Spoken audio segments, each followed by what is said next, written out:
Kathy Engelbart is in some serious hot water after more information is revealed that she sold a percentage of the WNBA. Kathy Engelbart, the commissioner who once promised to catapult the WNBA into a billion-dollar brand, is now smack in the middle of a firestorm that could literally cost her everything. We're talking about explosive reports that have surfaced, exposing she secretly offloaded a huge chunk of the league and possibly even linked it to ongoing player contract negotiations, all without a shred of transparency about where that money actually vanished. Things could not be getting worse for WNBA Commissioner Kathy Engelbart. It just did, because more people was digging up all type of things that she has been doing. Now, we got several things to talk about in this video. We got Kathy selling a percentage of the league. And let me tell you, fans are absolutely furious. Players feel completely stabbed in the back, and even ownership groups are quietly, nervously questioning her leadership. The very league she swore to protect is now facing accusations of drastically undervaluing itself, while at the same time allegedly misleading the public about its true financial health. What was supposed to be this huge turning point for women's basketball has instead spiraled into a full-blown credibility crisis that absolutely no one saw coming. And to make matters worse, when Engelbart finally tried to defend herself, things didn't get better, they got catastrophic, leading to a public meltdown that stunned fans and executives watching from all corners of the globe. Now, all of this that's currently going on got shadowed by the WNBA finals, because all of this information came out right before the game started. And, you know, a lot of people kind of sat on this information and pretty much ignored it. When this entire story first broke, it wasn't just a minor tremor for fans. It sent absolute shockwaves, rippling through the entire WNBA ecosystem. Kathy Engelbart, who had carefully crafted her image as the steady guiding hand ushering the league into its golden era, was suddenly being accused of completely betraying that core mission. It all started quietly, just whispers on social media about some vague financial inconsistencies buried deep in public reports. But when tenacious journalists from front office sports started digging, those whispers hardened into undeniable evidence. They uncovered that Engelbart had orchestrated a massive $75 million capital raise way back in 2022, effectively and very quietly selling off a significant 16% stake in the WNBA. Now, a lot of people were saying that Kathy may not get fired. From what I'm hearing, she is, and this right here just might be the reason why. You know, well, justification. It's the reason why she gets fired. Instead, in 2022, she led a $75 million capital raise, selling a 16% stake in the WNBA in what the league said was an effort to fund the league. Now, this was supposed to be a massive win for women's sports, a clear sign that the league was growing at an insane pace, fast enough to attract seriously big money. Engelbart herself even painted it as a transformational investment destined to turbocharge marketing, upgrade infrastructure, and significantly boost player salaries. But here's the kicker: the deeper analysts looked, the weirder the numbers got. The deal shockingly placed the WNBA's total valuation at a mere $68 million, a figure that almost every expert out there now says dramatically, almost embarrassingly, undervalued the entire league. It quickly became clear that the stake with an implied valuation of $468 million dramatically undervalued the league, and questions remain about how the $75 million was invested. At a time when smaller brand new startups like Unrivaled were already securing valuations hovering close to $340 million, with barely a fraction of the WNBA's audience or legacy, the WNBA's big sale looked less like strategic growth and a whole lot more like pure desperation. The very moment those numbers hit the internet, fans and insiders alike started asking the same simple, burning question: why on earth would you sell such a huge piece of the league for so little? Players already absolutely fed up with their notoriously low salaries and limited benefits saw it as a massive slap in the face. Many were left wondering how Engelbart could so blatantly undervalue a league overflowing with world-class athletes, yet constantly stand firm that there simply wasn't enough money to pay them more. So it's looking spooky for Kathy and this whole $75 million investment. On forums, Twitter threads, and YouTube comment sections, the outrage spread like wildfire, and it was fast. Some fans began speculating that Engelbart's true goal wasn't actually growth at all. It was about solidifying her own control. The theory was, by bringing in a select group of investors who were perfectly aligned with her inner circle, she could effectively reshape the WNBA's entire power structure without ever needing the players' approval. And as more of the truth started to trickle out, another unsettling layer of tension began to unfold. This sale didn't just inject new money, it fundamentally changed who actually owned the league. The NBA's 30 owners still held about 42% of the WNBA, while individual team owners held another 42%. But then there was the new investor group, which was directly created through Engelbart's capital raise, now controlling that crucial remaining 16%. The WNBA stakeholders are divided into 3 groups. The NBA 30 owners controls 42% of the league. The WNBA owners controls another 42%, and the remaining 50% is owned by investors from capital raise. Owners like Ted, whoever, Joe, whoever, and Herb Simon. That's who currently own the Indiana Fever. All of whom own NBA teams, which WNBA teams and were part of capital raise, now have different stakes in the WNBA. Now, all of this is simply because Kathy decided to sell 16% of this league. Now, that 16% might sound like a small, harmless number, but in the cutthroat world of business, it instantly gave these outsiders enormous influence over critical decisions that would directly affect players, massive revenue streams, and future media deals. Once that stark reality truly set in, absolute chaos erupted. Fast forward to the WNBA Finals when Engelbart bravely appeared on stage. To present the trophy, the boos were absolutely deafening. This wasn't just about the game anymore, it was deeply personal. Fans had finally had enough of the league's inconsistent messaging, and the timing couldn't have been more disastrous. The finals should have been a triumphant celebration of incredible progress and unparalleled talent.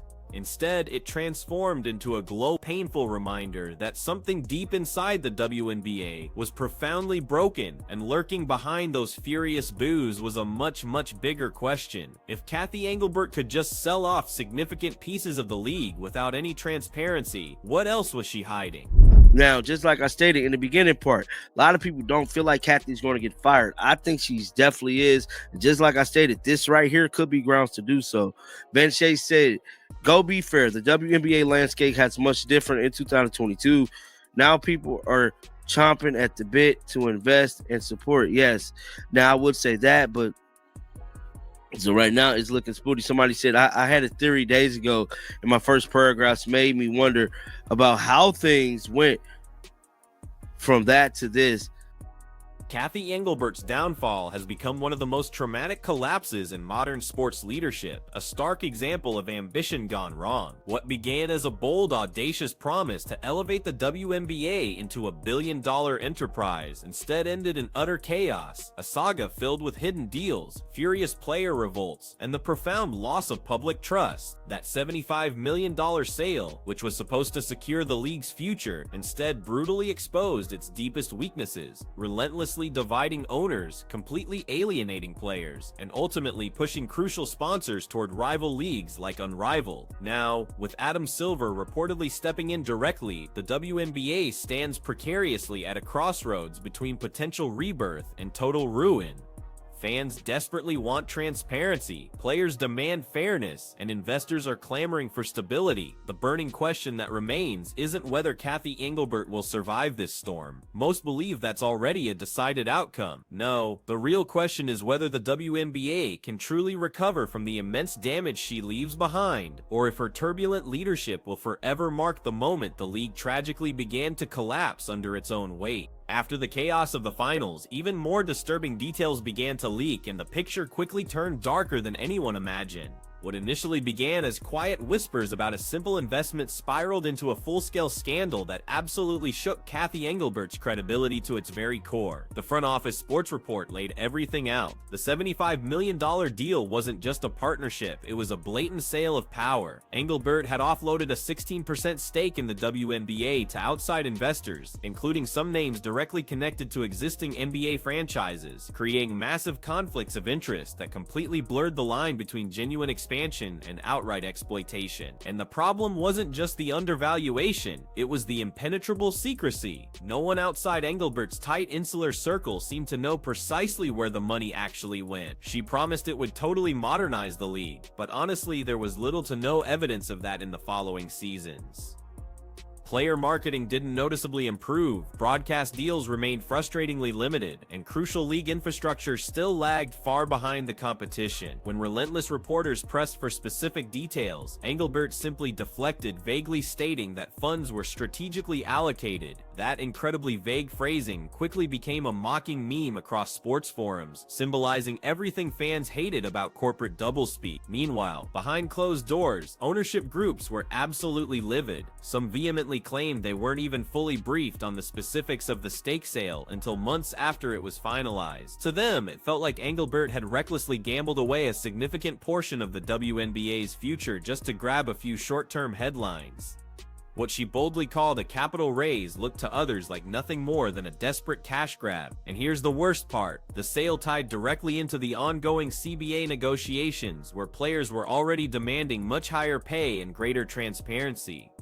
By 2024, the palpable tension between the commissioner's office and the players' union was impossible to ignore. Reports surfaced that Engelbart had actually tried to use that $75 million raise as proof the league was financially disciplined, arguing that current valuations didn't yet justify player salaries above a certain limit. But those exact same numbers contradicted her own narrative, especially when rival ventures like Unrivaled secured significantly higher valuations with far fewer teams and less exposure. This glaring hypocrisy enraged players, who increasingly saw Engelbart as a roadblock to progress, rather than a bridge to equality. Public trust began to collapse. Fast, prominent athletes started liking and openly sharing posts that explicitly called out the commissioner's backroom deals. Fans who had once fiercely defended Engelbart's leadership started demanding her immediate resignation, and even former executives began to anonymously speak out, hinting that Engelbart's relentless obsession with maintaining control had utterly blinded her to the league's true potential. Then came the ultimate breaking point. An internal memo was leaked to the press, shockingly revealing that significant parts of the $75 million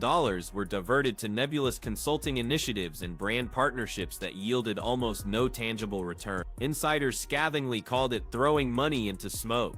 Overnight, hashtags like "Dang, where did the 75 go?" began furiously trending across social media. Engelbart, once widely praised for bringing crucial business discipline to the WNBA, now looked like the very face of corporate mismanagement. And just when it seemed she couldn't possibly fall any lower, yet another revelation emerged. This deal wasn't just about mere funding. It may have quietly, deliberately reshaped who truly controlled the WNBA's destiny. Once those damning financial details finally came to light, fans and insiders alike began asking the one question no one at the league office wanted to answer: who actually owns the WNBA now?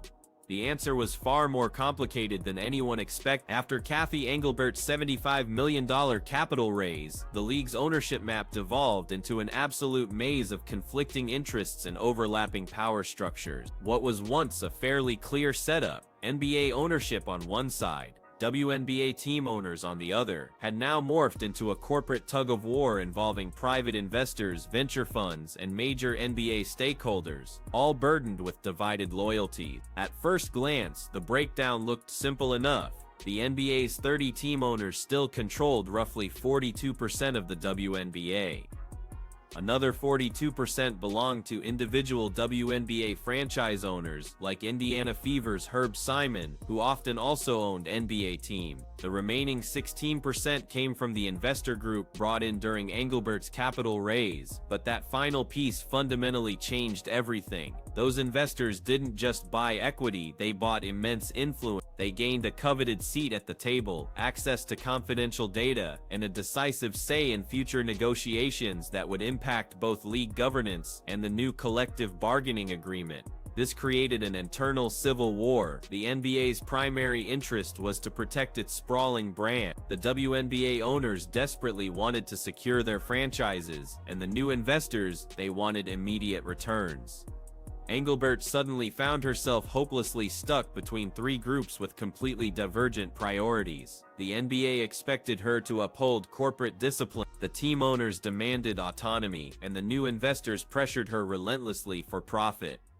Every single decision she made from that point forward risked upsetting one side or worse, all three. Behind the scenes, sources claimed that board meetings became incredibly tense and deeply divided. Longtime owners felt completely sidelined, as Engelbart leaned heavily on investor-backed advisors, some of whom reportedly pushed her to treat the WNBA more like a high-growth business startup than a respected professional sports league. That dramatic shift did not sit well with those who had tirelessly supported the league through its long, often unprofitable years. One owner allegedly called it a hostile takeover wearing lipstick. For players, the situation was even more infuriating. The sheer ownership confusion meant every single conversation about revenue sharing turned into a grueling battle over who even had the authority to approve new terms. One player agent described it as negotiating with a ghost. The league simply couldn't make meaningful progress on improving pay or working conditions because no one could agree on where the money was coming from or where it was even supposed to go. As the drama unfolded, media outlets began digging deeper, uncovering glaring inconsistencies in how ownership percentages were being reported, and even raising serious question marks around the legal classification of the WNBA's new investor. Was it still a league, or had it become a corporate consortium masquerading as one? The more people asked, the quieter Engelbart became. By now, the narrative had completely flipped. The woman once celebrated as the league's visionary was now widely viewed as the architect of its chaos. Every press conference, every public statement felt like a desperate exercise in damage control, and as trust crumbled, the league's biggest names began to speak out, hinting that this ownership confusion might not just affect boardrooms, but could soon spill into the locker rooms too.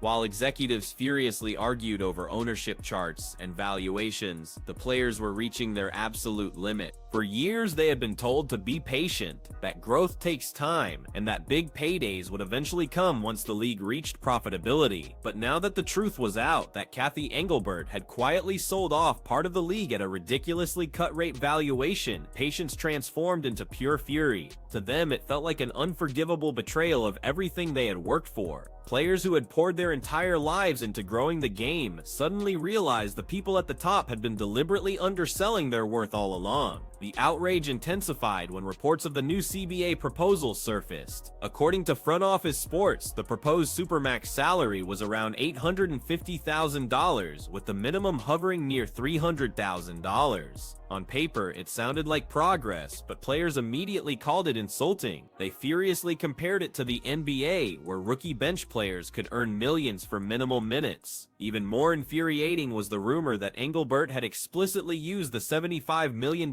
capital raise as a reason to delay significant pay bump, claiming that funds were desperately needed for infrastructure and marketing to players. That sounded like the same tired, empty excuse they had been hearing for years.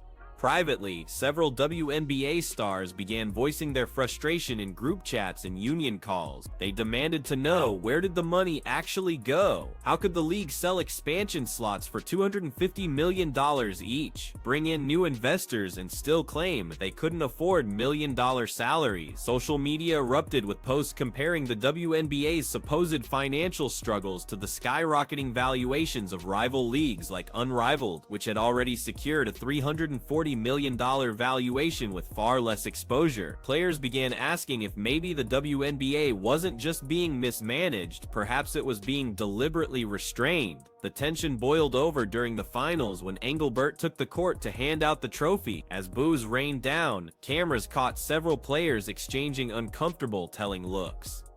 It was a subtle but incredibly powerful moment. The public rejection of the commissioner perfectly mirrored what many players felt privately. This wasn't just about one bad deal anymore. It was about an entire system seemingly built to silence the athletes while outwardly pretending to empower them. The union began pushing harder, demanding full transparency in all financial dealing. They wanted access to the league's accounting, including every detail about that $75 million Engelbart's office outright refused, citing confidential investor agreements. That phrase alone absolutely infuriated players. They had grown the league's audience, brought in sponsorships, and risked their health for every broadcast, but somehow they weren't allowed to see how the profits were divided. The result was a movement unlike anything the WNBA had seen before. Veteran players started issuing stark warnings of a potential lockout if the next CBA didn't include ironclad revenue transparency. Younger stars, inspired by the unfolding chaos, began speaking openly on podcasts and in interviews about how the system was fundamentally broken. Engelbart's once tight grip on the league was slipping fast, and the very players she once counted on to represent the league's unity were now actively preparing for war. As the players' frustration reached its absolute peak, the collective bargaining agreement talks swiftly transformed into a full-blown battlefield. What was supposed to be a routine negotiation quickly spiraled into one of the most hostile standoffs in WNBA history. Behind closed doors, union representatives flat out accused Kathy Engelbart and her advisors of strategically using that $75 million capital raise as blatant leverage to stall all progress. Instead of redistributing funds to significantly increase salaries and improve crucial player benefits, the commissioner's office reportedly insisted that the league still wasn't profitable enough to justify higher pay. That explanation didn't sit well with anyone in the room. Sources from inside the meetings described the atmosphere as ice cold. The players' union, emboldened by a massive surge of public support, adamantly refused to accept yet another half-measured deal. They demanded not only better pay but full transparency on the league's finances, something Engelbart consistently refused to grant. Her stubborn refusal only fueled widespread conspiracy theories that the $75 million had been mismanaged or quietly funneled into projects completely unrelated to player growth. Each meeting became more tense, more personal, and increasingly public. What truly shocked fans most was how incredibly fast the players united. Normally, negotiations were marked by cautious optimism, but this time, players were visibly prepared for outright confrontation. Several big names hinted strongly at the possibility of a strike if the commissioner didn't meet their demands.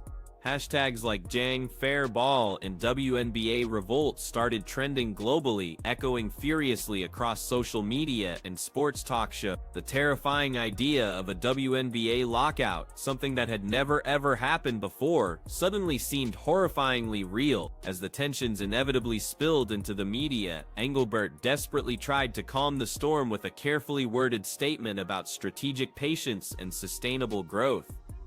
But instead of soothing anxious fans, it only made things exponentially worse. Viewers and journalists openly mocked her sterile corporate tone, accusing her of being completely out of touch with the league's stark reality. Even sympathetic commentators begrudgingly admitted that Engelbart's stunning inability to accurately read the emotional temperature of her players had become her greatest, most glaring weakness. Meanwhile, leaked documents began circulating online, shockingly revealing that some key investors were already pulling back from future funding rounds. One particularly damning section of a leaked memo claimed that continued instability within player relations had severely damaged the WNBA's reputation with crucial sponsors.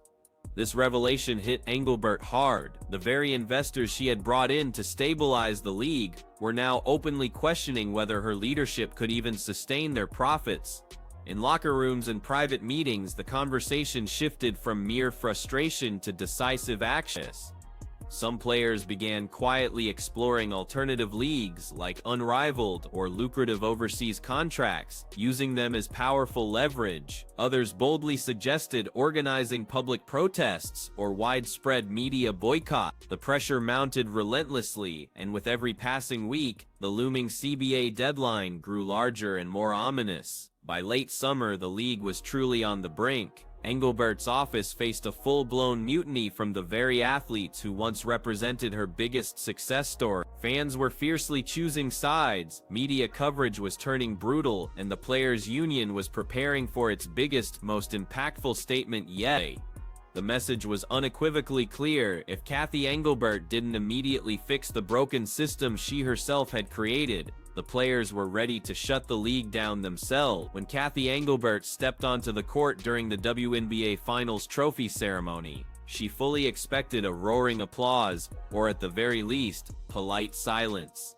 Instead, she was met with an absolute storm of boos, so incredibly loud it completely drowned out the arena's celebration music. The cameras frantically tried to pan away, but it was already too late. The clip went viral within minutes, instantly becoming the defining, indelible moment of her downfall.